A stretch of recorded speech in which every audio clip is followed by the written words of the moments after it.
Hello students, हम कर रहे हैं लीनियर इक्वेशंस इन टू वेरिएबल्स। इस पर हम कुछ वीडियो आपको बना के दे चुके हैं। हम ग्राफिकल मेथड आपको समझा चुके हैं, एल्जेब्रिकल मेथड समझा चुके हैं। एल्जेब्रिकल मेथड में हम आपको दो मेथड एलिमिनेशन एंड सब्स्टिट्यूशन करवा चुके हैं। हम नेचर ऑफ लाइन्स में भी आपको वीडियो बना के दे चुके हैं, जिसमें के की वैल्यू कैसे निकाली जाती है वो भी हम आपको डिटेल में एक्सप्लेन कर चुके हैं और इसमें क्वेश्चन भी करवा चुके हैं जो बोर्ड के पॉइंट ऑफ व्यू से काफी इंपॉर्टेंट है। आज हम आपको क्रॉस मल्टीप्लिकेशन मेथड समझाने जा रहे हैं।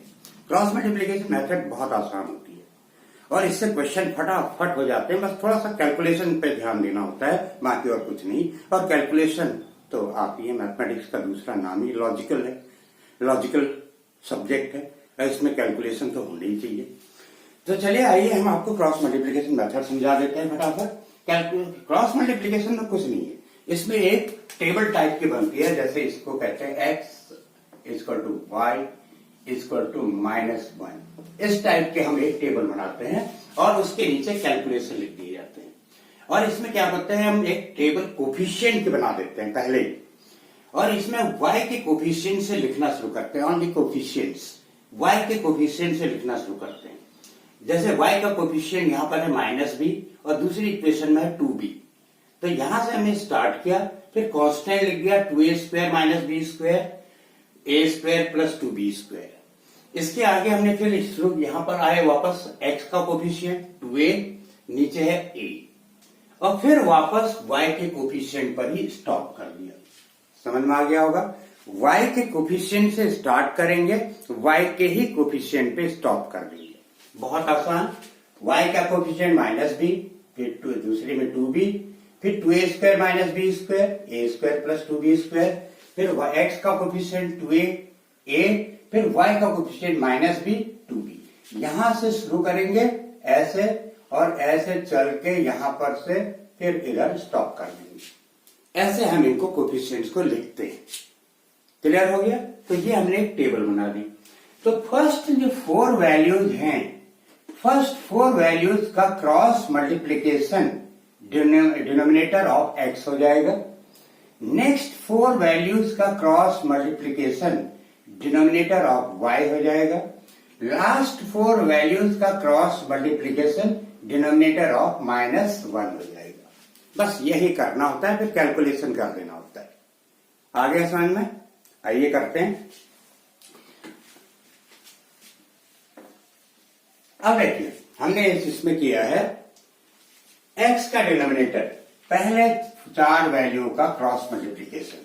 तो -b इंटू ए स्क्वायर प्लस 2b स्क्वायर, फिर माइनस लिखेंगे नीचे से ऊपर 2b इंटू ए स्क्वायर माइनस बी स्क्वायर, फिर y का denominator 2a square minus B square into A, 2a square minus B square into A, minus जब ऊपर से नीचे मल्टीप्लाई करेंगे तो माइनस आएगा, -2a into A square plus 2b square equal to -1, 2a into 2b, फिर -a into -b। यही समझाया था आपको। अब इनको मल्टीप्लाई कर देंगे। ब्रैकेट मल्टीप्लाई करना तो आता ही है आपको। -ba square minus 2b cube minus 4a cube ba square minus into minus plus 2b cube. आपके सामने multiplication. a into 2a square 2a cube, a minus ab square minus 2a cube minus into plus minus 4ab square, और ये 4ab plus ab। अब इसमें देखिए ये cut जाएगा, -2b cube plus 2b cube आ गया -5ab स्क्वायर। यहां से 2a क्यूब कटा -5ab स्क्वायर, और यहां से -1/5ab। ये रिजल्ट आ गया। इसके बाद आप देखिए डिनोमिनेटर में 5ab माइनस कॉमन है, 5ab तो कॉमन है, और माइनस यहां नहीं है लेकिन 2 के डिनोमिनेटर में है। तो हमने डिवाइड कर दिया पूरे के डिनोमिनेटर -5ab से, और ये बीच में इक्वल टू रहेगा, ये ध्यान रखिएगा, सबके बीच में इक्वल टू रहेगा। तो हमने पूरे के डिनोमिनेटर को -5ab से डिवाइड कर दिया। तो क्या आएगा, 5ab यहां भी कैंसिल हो जाएगा, यहां भी कैंसिल हो जाएगा, यहां भी कैंसिल हो जाएगा। तो तो बचेगा x upon a equal to y upon B equal to, यहाँ पर -1 आ जाएगा और ये माइनस इससे कैंसिल हो जाएगा 1/1। अब हम एक बार इस x अपॉन ए को इस 1 से लेंगे, एक बार इस y अपॉन बी को इस 1 से लेंगे, तो x upon a equal to 1, y upon B equal to 1, तो आंसर आ गया x equal to a, y equal to b. बस यही करना होता है क्रॉस मल्टीप्लीकेशन मेथड में, है ना आसान, बहुत ही सिंपल। कितने छोटे से में क्रॉस मल्टीप्लीकेशन से ये क्वेश्चन सॉल्व हो गया आपका। आइए एक क्वेश्चन और करते हैं तो आपको ये मेथड और अच्छी तरह समझ में आ जाएगा।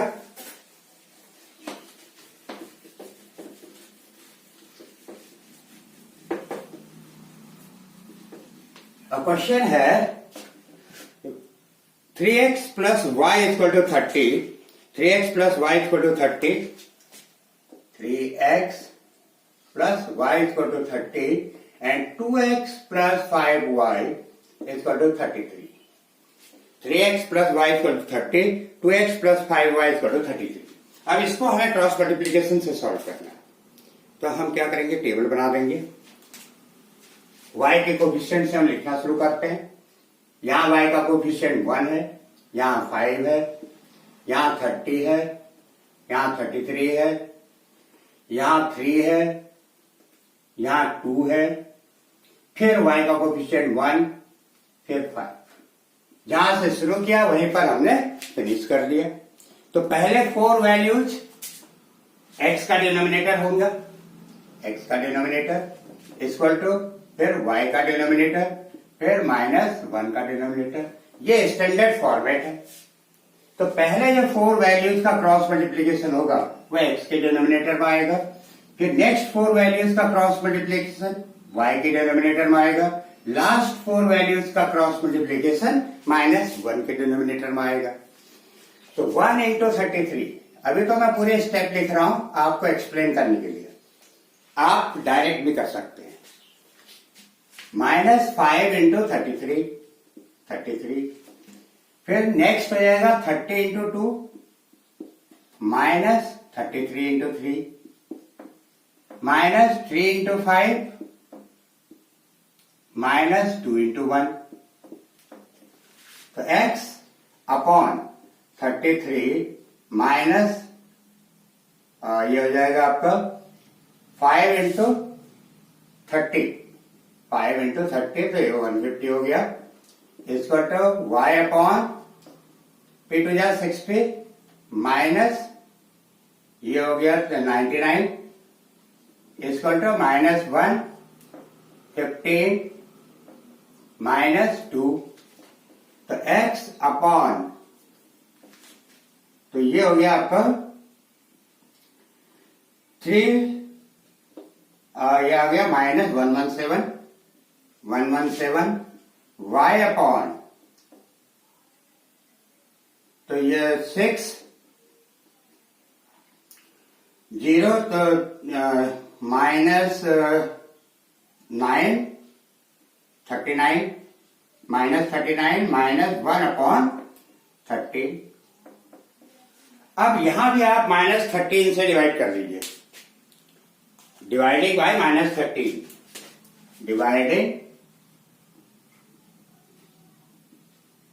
डिवाइडिंग डिनोमिनेटर बाय -13, -13 से आप डिवाइड करेंगे तो ये आपका आ जाएगा x upon 9, y upon 3, -1 upon -1, ये 1 1 कैंसिल। फिर वैसे ही जैसे भी बताया था, एक बार इसको 1 के साथ, एक बार इसको 1 के साथ, तो x equal to 9 and y equal to 3, answer आ गया, है ना आसान। चलिए क्वेश्चन और करते हैं क्रॉस मल्टीप्लीकेशन पर।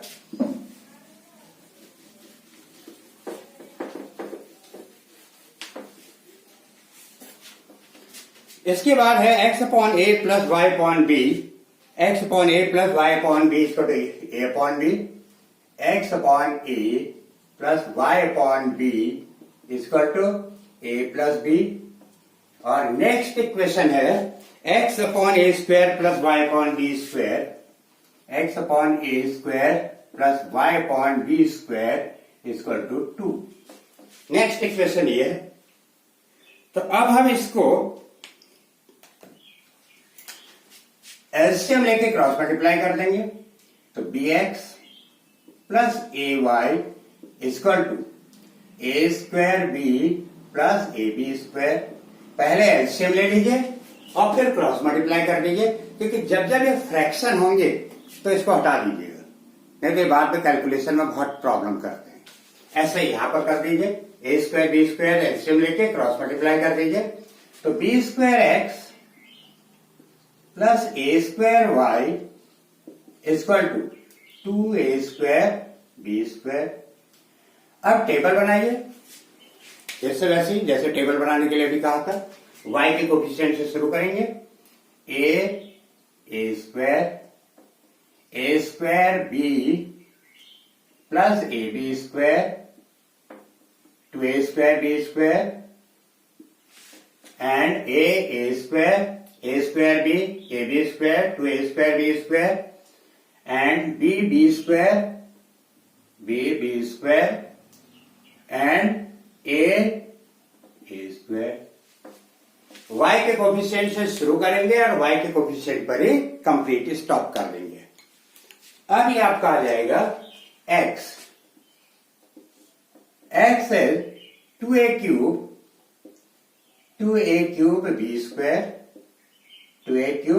बी स्क्वायर माइनस ये ए स्क्वायर इससे मल्टीप्लाई हो जाएगा, माइनस आएगा।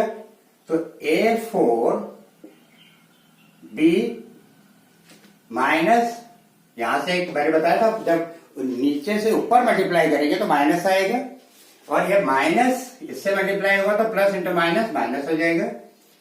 ए क्यूब बी स्क्वायर, अब मैं डायरेक्ट कर रहा हूं, फिर बीच में y इन 4 वैल्यूज का क्रॉस मल्टीप्लीकेशन होगा।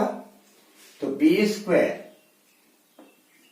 ए square B cube plus A B cube minus, अब नीचे से ऊपर मल्टीप्लाई करेंगे तो माइनस आएगा, minus 2a square B cube, यही आ गया, equal to -1 B A square minus A B square, ये आ गया। अब हम इसको लिखेंगे x upon 2a cube B square minus A cube B square हो गया, minus a4 B equal to y upon A square B cube, ये minus A square B cube है, तो A B cube minus A square B cube equal to -1 upon B A square minus A B square equal to x upon, यहां से आप ले लीजिए common a cube b common, तो आएगा b minus a equal to y, यहां से ले लीजिए कॉमन ए बी, ये आपका है ए स्क्वायर बी क्यूब, ये था आपका A square B cube minus A square B square minus, ये था ए स्क्वायर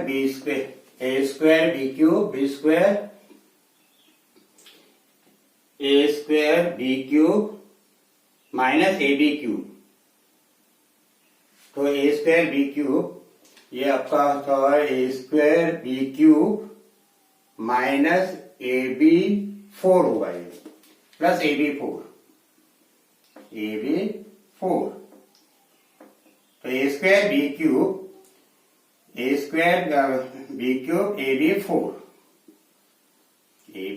4, तो यहां से आप ए बी क्यूब कॉमन ले लीजिए, ए बी क्यूब, तो ये गया b minus a equal to -1, और यहां से आप ले लीजिए common a minus b a तो हो जाएगा बी माइनस ए। हमने माइनस कॉमन ले लिया क्योंकि सब जगह से बी माइनस ए कॉमन आ रहा है, तो यहां से अगर हम बी ए कॉमन लेते तो ए माइनस बी आता, तो हमने बी ए कॉमन लिया तो बी माइनस ए आ गया माइनस से, राइट। अब देखिए यहां भी हम कॉमन डिवाइड कर देंगे डिनोमिनेटर को, तो dividing denominator by A B minus A, ये कॉमन है डिनोमिनेटर में, तो इससे हम डिवाइड करेंगे तो आ जाएगा x अपॉन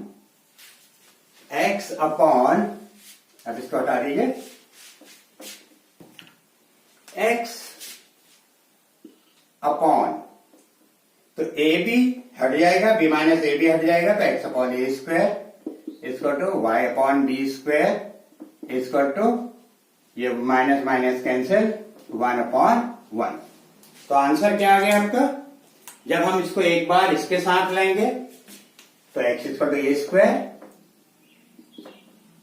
और एक बार इसको इसके साथ लेंगे y equal to b square. ये दो आंसर है, एक बार हम इसको लेंगे इसके साथ और एक बार इसको लेंगे इसके साथ, तो जब क्रॉस मल्टीप्लाई करेंगे x upon A square equal to 1/1 cross multiply होगा तो x equal to A square आ जाएगा। जब एक बार इसको लेंगे तो ये क्रॉस मल्टीप्लाई से वहां पहुंचेगा, तो x upon A square equal to 1 ऐसे होता ना, x upon A square equal to 1 तो x equal to A square, तो ऐसे ही दोनों आंसर आपके आ जाएंगे। यही है क्रॉस मल्टीप्लिकेशन मेथड। आइए अब हम इस पर से वो कंडीशन निकालते हैं जो हमने ग्राफ में आपको बताए थे नेचर ऑफ लाइंस के। क्रॉस मल्टीप्लिकेशन से भी हम नेचर ऑफ लाइंस के कंडीशन निकाल सकते हैं। कैसे, देखिए आपको ज्यादा और अच्छी तरह कॉन्सेप्ट क्लियर हो जाएंगे। Standard form of linear equations क्या होती है, a1x plus b1y plus c1 is equal to 0 and a2x plus b2y plus c2 is equal to 0। यही होती है नेचर ऑफ लाइंस और स्टैंडर्ड फॉर्म। अब हम इसमें से y के कोफिशिएंट से शुरू करेंगे, b1 b2 c1 c2 ये कांस्टेंट हो गए, फिर a1 a2 वो x के कोफिशिएंट, फिर y के कोफिशिएंट को द्वारा लिखेंगे b1 b2, यही करते हैं ना। y के कोफिशिएंट से स्टार्ट करते हैं और y के कोफिशिएंट पे स्टॉप कर देते हैं, b1 b2 c1 c2 a1 a2 फिर b1 b2 पे स्टॉप कर देते हैं, राइट। अब पिछले जो हमने इक्वेशंस लिए थे उसमें कांस्टेंट राइट साइड था, यहां पर कांस्टेंट लेफ्ट साइड है, तो हमारा जो फॉर्मेट है वो थोड़ा चेंज हो जाएगा। देखिए कैसे, x equal to y equal to 1, वहां -1 था, वहां पर -1 था, यहां पर आपका +1 हो गया। ये चीज का ध्यान देना होगा आपको। तो x b1 c2 minus b2 c1, ये पहले 4 का क्रॉस मल्टीप्लीकेशन, पहले 4 का क्रॉस मल्टीप्लीकेशन आपका हो जाएगा x का डिनोमिनेटर, नेक्स्ट 4 का क्रॉस मल्टीप्लीकेशन y का डिनोमिनेटर, तो c1 a2 minus c2 a1 c1 a2 minus c2 a1, last 4 का क्रॉस मल्टीप्लीकेशन 1 का डिनोमिनेटर, तो a1 b2 minus a2 b1। तो ये आपका हो गया इसका फॉर्मेट। इस फॉर्मेट में हमने बाकी कुछ नहीं किया, केवल 1 को पॉजिटिव रखा है, बाकी सब सेम है। और 1 को पॉजिटिव इसलिए रखा हमने क्योंकि कांस्टेंट आपका राइट हैंड साइड नहीं है, कांस्टेंट आपका लेफ्ट हैंड साइड है, बस इस चीज का ध्यान रखना। अब देखिए एक बार इसको कॉन्स्ट 1 के साथ, एक बार इसको 1 के साथ, तो क्या जाएगा x equal to b1c2 minus b2c1 upon a1b2 minus a2b1, y equal to c1 a2 minus c2a1 upon a1 b2 minus a2 b1। x की वैल्यू आ गई b1c2 माइनस b2c1 अपॉन, ये वैल्यू यहां चली जाएगी, x की value cross multi, यहां x upon इसको तो 1 अपॉन है, तो जब हम इसको क्रॉस मल्टीप्लाई करेंगे तो ये वैल्यू यहां चली जाएगी, तो हो जाएगा b1c2 minus b2c1 upon a1 b2 minus a2 b1। ऐसे ही y की अपॉन इसको टू 1 अपॉन है, तो ये वैल्यू को जब हम इसके साथ लेंगे तो ये हो जाएगा c1a2 माइनस c2a1, ये इधर चला जाएगा क्रॉस मल्टीप्लाई में, तो c2a1 c1a2 minus c2a1 upon a1 b2 minus a2 b1। अब यूनिक सॉल्यूशन के लिए कंडीशन क्या होगी, यूनिक सॉल्यूशन कैसे मिलेगा आपको? यूनिक सॉल्यूशन के लिए बहुत आसान है, देखिए for unique solution, for unique solutions, for unique solutions, आपके पास यहां न्यूमरेटर एंड डिनोमिनेटर है, न्यूमरेटर एंड डिनोमिनेटर। हम रैशनल नंबर में कहते हैं p upon q where q should not be equal to 0। क्यों? क्योंकि हम किसी भी नंबर को 0 से डिवाइड नहीं कर सकते हैं। अगर डिनोमिनेटर में आपका 0 आ गया तो आप किसी भी नंबर को 0 से डिवाइड नहीं कर सकते हैं। इसीलिए यहां पर हम लिखेंगे फॉर यूनिक सोल्यूशन, यानी exactly one solution, a1 b2 minus a2 b1 should not be equal to 0, यानी कि आपका डिनोमिनेटर 0 नहीं होना चाहिए, तभी आपको यूनिक सोल्यूशन मिलेंगे। और अगर डिनोमिनेटर 0 हो गया तो आप इस वैल्यू को डिवाइड नहीं कर पाएंगे, फिर आपको सोल्यूशन नहीं मिलेंगे। तो हम यहां पर लिखेंगे a1 b2 minus a2 b1 should not be equal to 0। So therefore a1 b2 is not equal to a2 b1, a1 b2 is not equal to a2 b1। इसको हम शिफ्ट कर देंगे उधर, तो इससे जो रिजल्ट आएगा वो आपका आ जाएगा a1 upon a2 not equal to b1 upon b2। a1 upon a2 is not equal to b1 upon b2। तो यही तो कंडीशन है ना यूनिक सोल्यूशन की, है या नहीं है? तो आ गया। अब इस पर हम दूसरी कंडीशन सपोज एज्यूम करें, if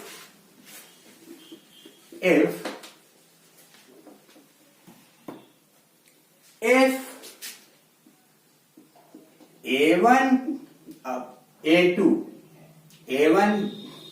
b2 minus a2 b1 equal to 0। अगर ये 0 है, यहां तो हमने लिया है इज नॉट इक्वल टू 0, मान लो 0 है। अभी मैंने आपसे कहा था अगर डिनोमिनेटर में 0 आ जाए तो फिर आप इसको डिवाइड नहीं कर पाएंगे, तो इसका फिर सोल्यूशन नहीं आएंगे। तो इसमें फिर हम दो केस करेंगे। केस 1, इसमें हमारा रिजल्ट क्या आ जाएगा, a1 upon a2 equal to b1 upon b2। ये कंडीशन आ जाएगी इससे, क्योंकि इससे तो ये आया था ना, तो इससे ये आएगा इक्वल टू। तो अब हम इससे दो केस लेंगे। Case 1, a1 upon a2 equal to b1 upon b2 equal to c1 upon c2। अभी c1 c2 को जोड़ देंगे इसके साथ। अगर c1 c2 इसके साथ इक्वल है, then system of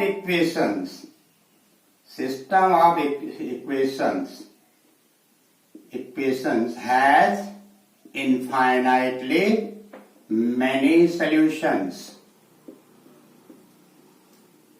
infinitely many solution. अगर C1 C2 इसके साथ इक्वल हो जाता है तो इनफाइनाइटली मैनी सोल्यूशन होगा। Case 2,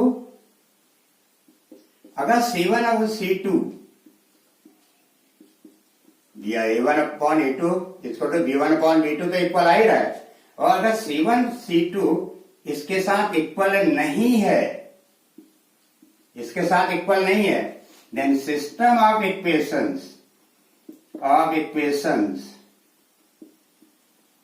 has no solution, no solutions.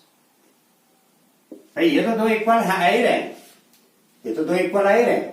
अगर C1 अपॉन C2 इसके साथ इक्वल है तो इनफाइनाइटली मेनी सोल्यूशन होगा, और C1 अपॉन C2 इसके साथ इक्वल नहीं है तो इस इक्वेशंस के सॉल्यूशन नहीं आएंगे।